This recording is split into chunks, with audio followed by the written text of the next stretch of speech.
प्रदेश की आर्थिक राजधानी इंदौर में एमपी इंडस्ट्रियल फाउंडेशन की ओर से अलग अलग कार्यक्रम समय समय पर आयोजित किए जाते हैं, जहां अब की बार फाउंडेशन की ओर से द सेल्स एक्सीलेंस प्रोग्राम आयोजित किया जा रहा है, जिससे उद्योग और शिक्षा क्षेत्र को सशक्त बनाया जा रहा है। देखिए ये खास रिपोर्ट। एमपी इंडस्ट्रियल फाउंडेशन की ओर से की जा रही पहल को लेकर आयोजित प्रेस वार्ता में शिव सिंह मेहता, मैनेजिंग डायरेक्टर सिद्धार्थ सेठी, निदेशक इन्फोबीन्स पवन सिंघानिया, उपाध्यक्ष मोइरा ग्रुप संदीप जैन, निदेशक Moira group Abhishek Sanghvi, ECO system Pranav Patel, MPD industries private limited और प्रांजल दुबे, सिंगाजी एजुकेशनल सोसाइटी खातेगांव ने बताया कि एमपीआईएफ एक नई पहल द सेल्स एक्सीलेंस प्रोग्राम 2024-25 के शुभारंभ की घोषणा कर रहे हैं। यह 6 महीने का कोर्स होगा जो प्रतिभागियों के बीच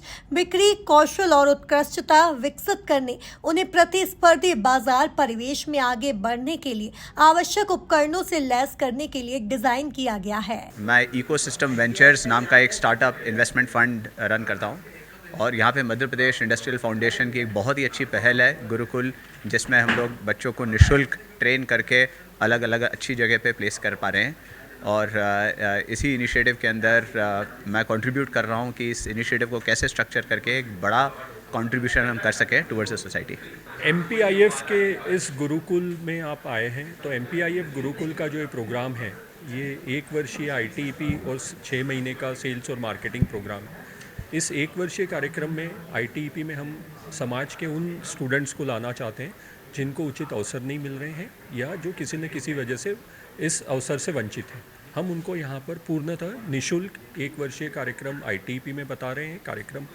शिक्षा दे रहे हैं तकनीकी, और 6 महीने की सेल्स और मार्केटिंग प्रोग्राम में ये कार्यक्रम पूर्णतः निःशुल्क है, जिसका कोई चार्जेस नहीं है। मेरी भूमिका सिर्फ इतनी है कि मुझे यहाँ पे जो हमने सीखा है पिछले सीएसआर एक्टिविटीज़ में, मुझे वहाँ वो जो सीख है वो यहाँ ला करके इम्प्लीमेंट करनी है। जैसा मैंने बताया कि बच्चों को एक ड्रीम और एक अपॉर्चुनिटी चाहिए। हम वो ड्रीम उनमें बनाने की कोशिश करते हैं कि सपना देखो, आगे बढ़ो, और दूसरा हम चाहते हैं कि उनको अपॉर्चुनिटी जो है वो हम देने की कोशिश करते हैं कि पहला कदम उनके साथ हम चलें, उसके बाद फिर वो अपने आप चलेंगे, लेकिन वो सहायता और वो हिम्मत और वो शक्ति वो हम उनको देना चाहते हैं। तो देखिए, जब ये प्रोग्राम डिज़ाइन किया गया था तो मुख्य उद्देश्य यही है कि जो हमारे देश के जो अंडर प्रिविलेज्ड बच्चे हैं, चाहे उन्होंने 10वीं के बाद पढ़ाई छोड़ दी हो या 12वीं के बाद उनको समझ में नहीं आ रहा क्या करना है, या कोई सा भी कोर्स ले लिया है अधूरा छोड़ दिया है, उन लोगों को खास करके ध्यान में रखते हुए ये कोर्स को डिज़ाइन किया गया है। अगर कोई भी बच्चा जिसने मात्र 10वीं पास कर रखी है वो भी ये कोर्स कर सकता है, लेकिन सबसे इम्पॉर्टेंट चीज़ जो है कि उसमें जज्बा होना चाहिए कि मुझे जीवन में सक्सेसफुल होना है। अगर वो जीवन में सक्सेसफुल होने का जज्बा रखता है तो ये मैटर नहीं करता कि वो उसने अधूरी पढ़ाई छोड़ दी है, कि वो 10वीं में है कि 12वीं में। मिनिमम 10वीं हम इसलिए बोलते हैं कि कम से कम इंग्लिश या हिंदी बोलने में, पढ़ने लिखने में, मेल करने वगैरह चीज़ों में, कंप्यूटर को ऑपरेट करने में उसे कोई दिक्कत ना है। कुल मिलाकर देखा जाए तो इंदौर में एमपी इंडस्ट्रियल फाउंडेशन की ओर से अलग अलग कार्यक्रम समय समय पर आयोजित किए जाते हैं, जहां अब की बार फाउंडेशन की ओर से द सेल्स एक्सीलेंस प्रोग्राम आयोजित किया जा रहा है, जिससे उद्योग और शिक्षा क्षेत्र को सशक्त बनाया जा रहा है। Bureau report, MP news, Indore.